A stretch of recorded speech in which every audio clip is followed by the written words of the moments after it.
Volta ao noticiário do Brasil, a Câmara dos Deputados aprovou um projeto que permite retirar 5 bilhões de reais da meta de 2026 se o valor for gasto com defesa. Rani Veloso tem as informações sobre este tema. Oi, Rani. É isso, Soraya, foi aprovado pela Câmara dos Deputados e agora vai para a sanção presidencial, porque já havia passado aqui pelo Senado Federal e é um projeto de lei complementar que une base e oposição. É tanto que foi relatada na Câmara pelo general Pazuello, ex-ministro de Bolsonaro, do PL do Rio de Janeiro, que defendeu dizendo que não é um projeto corporativo ou militar, e sim um projeto estratégico e também importante para economia. Vou explicar para vocês. Para esse ano, inclusive, já começa a valer. Vai retirar 3 bilhões de reais da meta do resultado primário das contas do governo, assim como o limite de despesas, que é o arcabouço fiscal. 3 bilhões de reais já fica de fora, portanto, já é um alívio também para fechar as contas. Além disso, para o ano que vem, e essa regra vai valer por 5 anos, ou seja, até 2030, aí sim vai ficar de fora 5 bilhões de reais com projetos estratégicos da Defesa Nacional ou então os projetos que foram incluídos no novo Programa de Aceleração do Crescimento, o PAC. Será excluído da meta do arcabouço fiscal aquele projeto ou valor de menor impacto nas contas públicas, ou 5 bilhões de reais, ou então os projetos que forem no PAC. Lembrando que para o ano que vem, uma vez que já vai ser abatido do orçamento deste ano, já vai, eles vão ter que contabilizar, inclusive deduzir os 3 bilhões de reais que forem dispensados neste ano. Então, de acordo com o relator, o general Pazuello, ele disse que a soberania não pode ser terceirizada, assim como a segurança nacional não deve ser improvisada. E lembrou que a base industrial da defesa, BID, é a sigla utilizada, conhecida aqui no Brasil, representa 4,78% do produto interno brasileiro, porque gera aí milhares de empregos. São 3 milhões e 200 mil empregos dessa indústria. Agora, teve discussão no plenário, tá? Apesar de ter o apoio da base, o líder do governo, o deputado Lindenberg Farias, líder do PT na Câmara dos Deputados, na verdade, ele criticou o fato do relator não ter acatado uma emenda que destinaria 10% desses recursos ao combate ao crime organizado. A gente lembra, né, que teve muita repercussão em projetos aqui no Congresso Nacional após essa mega operação no Rio de Janeiro contra o crime organizado, e muita atenção se volta para isso. E aí eles tentaram colocar no texto 10% desses valores, mas não conseguiram. E aí Lindenberg Farias criticou o relator. E o Novo também se manifestou contra. A deputada Adriana Ventura, aí de São Paulo, disse que está falando mais uma vez de um orçamento paralelo e também de um furo no arcabouço fiscal. Soraya. Agora, Rani, por falar nessa mega operação, né, da semana passada lá no Rio de Janeiro, é um assunto importante e você tem apuração sobre isso. O governador do Rio de Janeiro, Cláudio Castro, pode então se reunir ainda hoje com o deputado Mendonça Filho, que, lembrando, é o relator da PEC da Segurança, né?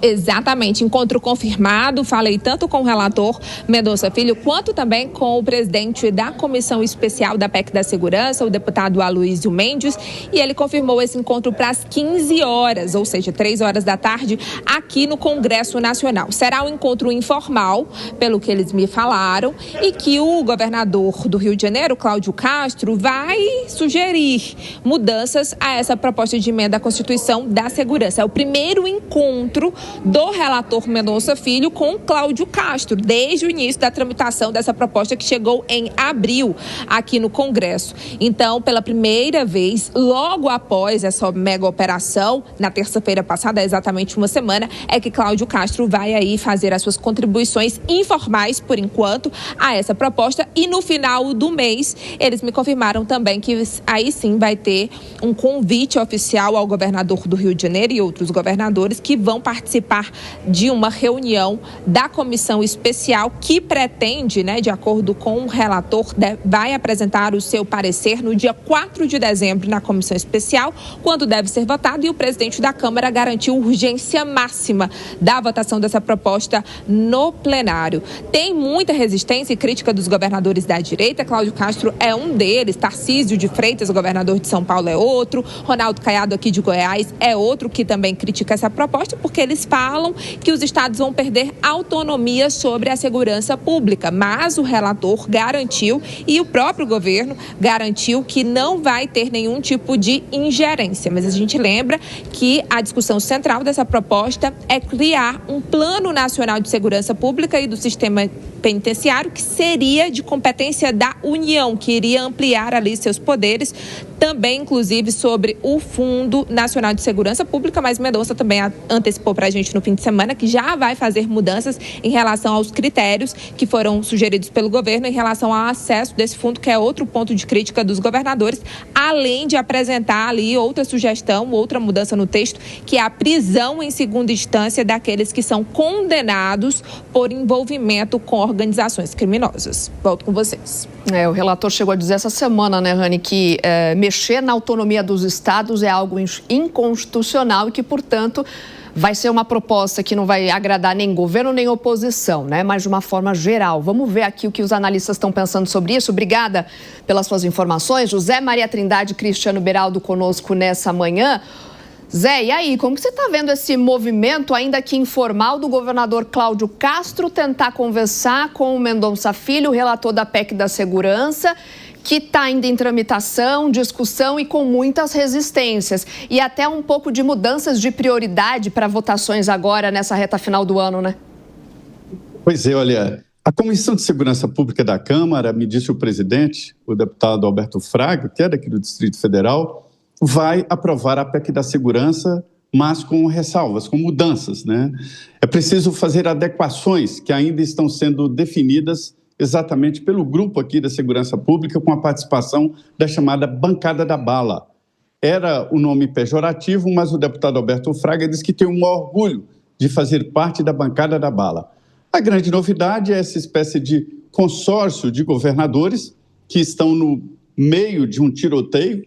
Todos os estados estão dominados pelas facções criminosas e precisam reagir e querem isolar o governo, que está fazendo um trabalho ali diferente do que querem os governadores. Então, esta é uma novidade, um polo importante de governadores muito bem avaliados, Alguns que não podem mais ser reeleitos, mas que estão no poder e que querem fazer pressão no Congresso Nacional. E eles têm bancadas, os governadores têm deputados eleitos aqui, e tem, inclusive, coordenadores. E esse trabalho já está sendo feito. O relator, o deputado Mendonça Filho, é um deputado independente, deputado muito bom, experiente, já foi governador de Pernambuco, Já foi ministro, ou seja, uma pessoa que tem bagagem, sabe muito bem como fazer. Haverá mudanças na proposta do governo, do governo federal. Os governadores entendem que ela é concentradora. Mas, nesse momento, há no Congresso Nacional uma chamada para que se faça algo em prol da segurança e não pensando em Lula, Bolsonaro ou independentes. Então, é isso que está tentando fazer ali um grupo forte do Congresso Nacional, inclusive o relator.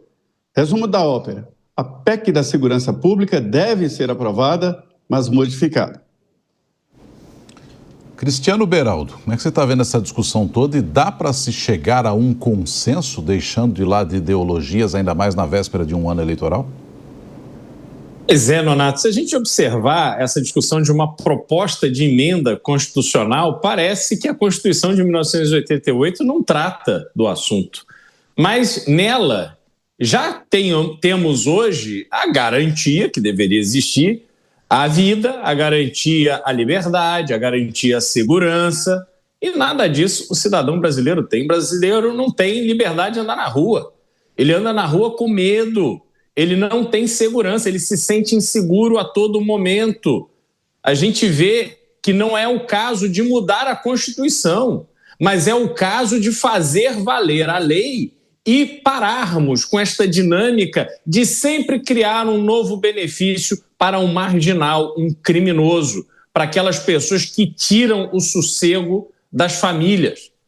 Quando a gente observa essa tentativa do governo de fazer aí o SUS da segurança pública, de passar a ser o protagonista do combate ao crime, como é que o protagonista do combate ao crime pode se comportar da forma que o governo tem se comportado?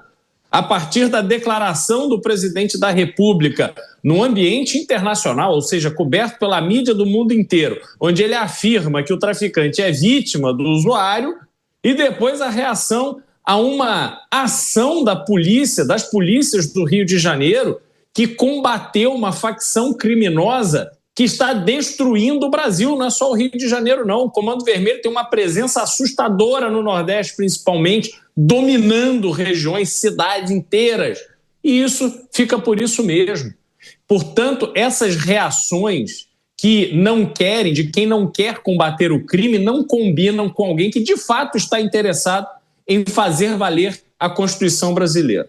A sorte é que o deputado Mendonça Filho é, assim como disse o Zé Maria, é um deputado muito sensato, é um deputado que entende o Brasil. E tenho certeza que, a partir da sua relatoria, serão evitados uma série de absurdos que o governo está querendo fazer, simplesmente para tornar essa vida do combate ao crime, por parte do governo, uma vida tranquila, cheia de ideologias. É só ver o que disse agora o ministro Guilherme Boulos.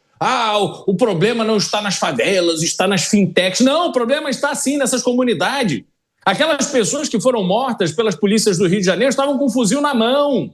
Não adianta querer dizer que o problema da segurança se resolve com inteligência na Faria Lima. Não. O problema da segurança se resolve com enfrentamento ostensivo por parte das polícias.